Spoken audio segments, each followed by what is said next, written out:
امام غزالی رحمۃ اللہ تعالی علیہ، آپ نے صوفیاء کی ایک بڑی خوبصورت بات کو لکھا ہے. آپ فرماتے ہیں جب رات ہوتی ہے نا، ان اللہ والوں کی اس دلدار سے ملاقات ہوتی ہے.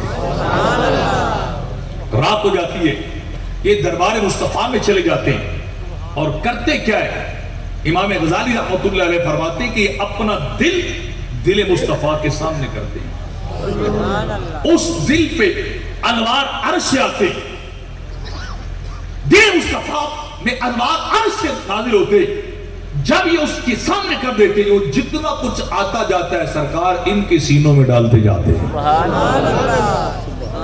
ان کے سینے میں ڈالتے جاتے ہیں، اور یہ جب صبح ہوتی ہے یہ مریدوں کو وہ خزانہ لوٹاتے جاتے ہیں. جو دل ان کے دل کے سامنے آ جائے.